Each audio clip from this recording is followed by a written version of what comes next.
Okay, the other concern brought to your attention was response to calls for service with long response times being unacceptable. What will you do as sheriff to ensure the public that these issues will be addressed? Well, it's all about coverage. It's all about how you're going to allocate your resources, your guys on the road. How many people do you think need to be on the road at one time? Do we need the staff heavy in the daytime? Do we need the staff more in the evenings? Do we need the staff lighter at midnights? As some perhaps is the norm for staffing in most places. Yes and no to all that. So evaluate your data, evaluate your crime trends, evaluate your manpower in their how best they operate. What are the what's the word I'm looking for?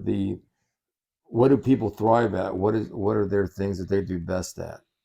Right? Do people on your staff like to work midnight? Are they more productive at midnight for some reason that they're night owls perhaps, or are people better in investigations and they gravitate towards that? But use your manpower and how they operate to the best of their ability to make your agency function the best it can. Do we need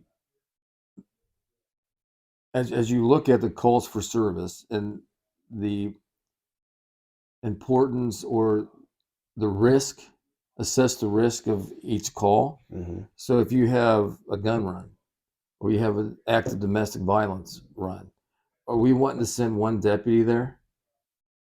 I think not. Now, how can we make it so that it's a two officer run? Is it mandatory that it's a two officer run? Is that even practical because of how big the county is?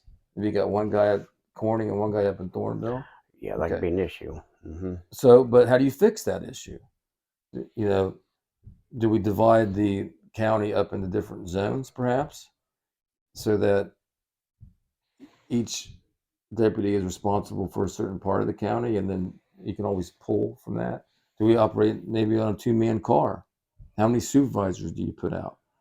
So my idea is to, yes, break up the county into zones. What that does also, and I talked about it before in different areas that I worked in patrol, is that it gives ownership to that deputy. This is the area that I work. Mm-hmm. I'm going to now intimately become involved in the people that live here in their lives. I'm going to see the crime patterns. I'm going to know the best way to prevent the crime here. If I go to a domestic violence call in the same house every other week, I'm going to know how to handle those people, Right. right? If it's just, just a verbal altercation, probably they're arguing about, the Michigan Ohio State game, right? Yeah. So they're going to know that, and they're going to be invested in that. They're going to take, like I said before, ownership of that area. It gives them meaning and excitement to go into work and see the fruits of their labor every day. Right. It also gives the supervisors, the command staff, the ability to allocate resources the best they see. Say that that area's crime has decreased. Mm-hmm. So should we broaden that zone? I mean, the boundary lines can constantly change. It doesn't have to be solid, Right. right? So you change those boundaries as best fits your mission.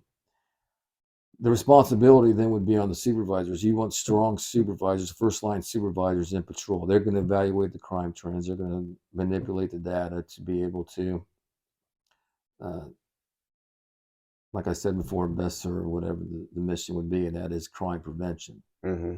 patrol and answer the calls for service, whatever that call for service would be, in a timely manner. So all those things come into play. It's very doable. Officer safety is a huge issue. Do we need more? Can we take people? Are we too heavy on day shift? Probably, I think so. If you look at it, yeah, we're too heavy on day shift. Bring some people And the afternoon shift is probably busier. You have your more, you see its crime up to a certain time, and then it kind of gets dead, after bar closing throughout the Right. county. That's some of the complaints I've heard, and with me dealing with police myself is when I would call because Crooksville is limited on size like anybody else would be, and with us having a very low number of officers, lower than probably ever before, when I would call the sheriff's department, well, we got one person on duties in Thornville, and I'm not dealing with a life or death situation, but if I were, well, I'm now as a member of the public concerned, so, and I've heard this with several of my neighbors, the same kind of thing. I call the sheriff's department, no one's on duty, or there's only one person on duty at nighttime. So that's also a similar concern I've heard as well. Right. I mean, we're operating one step ahead of a tragedy all the time, and eventually it's going to catch up with us. Whether or not the tragedy is because of officer safety and there's not backup there for the officer, or the response time is so long, Right. and we're pulling from other counties to come help us out. I mean, they're trying to do the best they can. Mm-hmm. Believe me. I mean, the radio room is running. If they see something going on, they can assess it and pull from another county, perhaps, or call from a village resource. But I think the political climate has kind of scaled that down a little bit too. It used to be where they'd pull quickly from, especially Somerset, and they're not doing as much anymore. I think because, like I said, because of the political climate, and that's understandable on a human level, but it's unacceptable on a professional level. Right. Okay.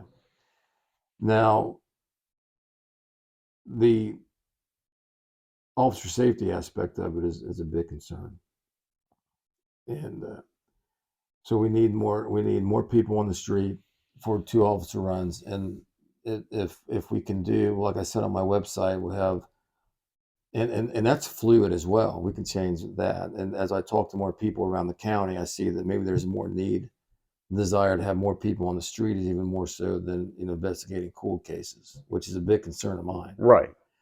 But it's what the people need, Mm-hmm. and working together, right? My knowledge and experience and the people's needs and wants together to provide the best service. Mm-hmm. I like a little bit what you kind of went over a little bit, but I think to go a little bit deeper, you said it's important to investigate cold cases, which is very important, but it's also that's a privilege as well because if you have time to do that, that's great. That's what we need. We do need that, but that's a privilege only because when you are dealing with a problem that's immediate, that privilege is going to have to wait because you're doing something immediate. And I think that is something that is what we're currently dealing with because we are so low in officers. I've heard numbers that even with the Perry County Sheriff's Department is low in as low as 5 or more people going more than usual, which is understaffed. And here we're down 2 officers here, and Roseville, I'm sure Somerset, New Lex, throughout the country, we're dealing with this issue. So, yeah, the cold cases are important, and I'm hoping that they can evolve over time and get solved eventually. But but that's a privilege. I just want to mention how that's a privilege. No criticism for anybody. I think we could all understand when it's time to mow the grass. Maybe you can wait on doing something that's less important, like washing your car. You know what I mean? That kind of a thing. Yeah, Yeah. that's very well put. Yeah. Right. Also on those lines, and then we can move on. Excuse me, is the need for command staff to be able to be out there as well. Mm-hmm. Me as sheriff, when I'm elected sheriff, is I'll be out there answering calls for service as well and helping the guys investigate cases because that's what I did for so long. Right. I'll have a marked cruiser. There's no reason for the sheriff in this county not to have a marked cruiser to be easily identified to go out there. I'll be able to effect arrests. I'll be able to write tickets. I'll be able to answer calls for service. So my command staff along with me would be able to do that. all hands on deck going out to serve the mission. It's not just allocating people that are underneath you. Right. Every person has a job to do and can roll up their sleeves and get in there and help out. So I think that would be huge too. Say I'm driving along, I might have to go to a meeting, but there's a domestic around the corner. One of my guys is going to it, and everybody else is tied up and is busy. I'll mark on that. Yeah, I'll meet you over there. Right. Absolutely. I'll take that paper run real quick. Yeah. Meeting being the privilege, and this is being an immediate problem. Absolutely. Yeah, handling the immediate problem. Well, it's prioritizing, right? Yeah, absolutely it is. Yeah.